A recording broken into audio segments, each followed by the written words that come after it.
Hello दोस्तों, आज मैं यहाँ आपको एक छोटी सी कहानी बताने जा रही हूँ। शायद आपने सुनी भी होगी, अकबर और बीरबल की। आपने सुना तो होगा कि अकबर बीरबल की खिचड़ी बहुत ही एक मज़ेदार किस्सा है। तो हम क्यों कहते हैं क्या क्या तुम बीरबल की खिचड़ी पका रहे हो यहाँ पर, यानी कि किसी काम को बहुत देर से करना। तो लेकिन ये बात शुरू कहाँ से हुई, तो मैं आप लोगों को बताना चाहूँगी कि एक बार अकबर ने ये घोषणा की कि जो व्यक्ति रात भर ठंडे पानी में खड़ा रहेगा मैं उसे कुछ सोने की मुद्राएं दूंगा। तो एक बेचारा गरीब व्यक्ति जिसे अपनी बेटी का विवाह करना था, वो उस ठंडे पानी में खड़ा हो जाता है। रात भर उसे ठंड लगती है, वो कपकपाता है, लेकिन दूर जलते एक छोटे से दिए की लौ से वो गर्माहट का अनुभव करता है। This is natural that he can not get the heat from so far, but उसे देखकर उसने उससे प्रेरणा ली और रात भर उसने अपने टास्क को पूरा किया। सुबह जब वो अकबर के दरबार में अपना इनाम मांगने के लिए जाता है तो कुछ दरबारी चिढ़ जाते हैं और कहते हैं कि जनाब, इसने तो चीटिंग करी है, इसने एक जलते हुए दीपक को देखकर उससे गर्माहट प्राप्त की है।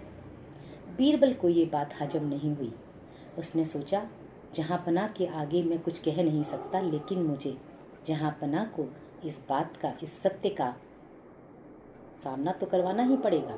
एक बार वो शिकार पर जाते हैं तो अकबर को भूख लगती है। तो बीरबल कहता है, हाँ जनाब, हम खाना पकाएंगे। और उन्होंने नीचे जलती हुई लकड़ियाँ डाल दी और नीचे लकड़ियाँ थीं और इतना ऊपर उन्होंने एक खिचड़ी की हांडी टांग दी। बहुत देर हो गई, खिचड़ी नहीं पकी, खिचड़ी नहीं पकी। जहाँ पनाह को भूख बढ़ने लगी। अब क्या करें?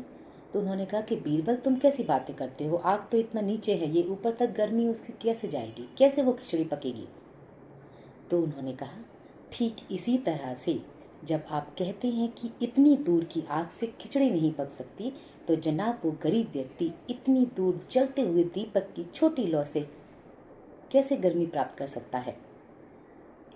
तब जहाँपना को ये बात समझ में आ जाती है और वो गरीब व्यक्ति को उसका जो इनाम था, जिसका वो हकदार था, उसको दे दिया जाता है। तो यहाँ इस कहानी से हमने ये सीखा कि सबसे पहले तो हमें उस गरीब व्यक्ति से ये सीखना चाहिए कि जिस बात को हम ठान लें तो प्रेरणा के लिए हमें कोई बहुत बड़े बड़े इंस्टेंसेस की ज़रूरत नहीं होती है। छोटी सी घटना भी हमें कुछ प्रेरणा देकर जाती है।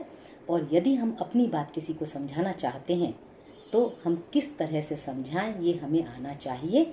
हम कई उदाहरणों से या कोई घटना छोटी सी घटित करके या किसी भी तरीके से हम अपनी बात को दूसरों तक पहुंचा सकते हैं। उम्मीद है आपको मेरी बात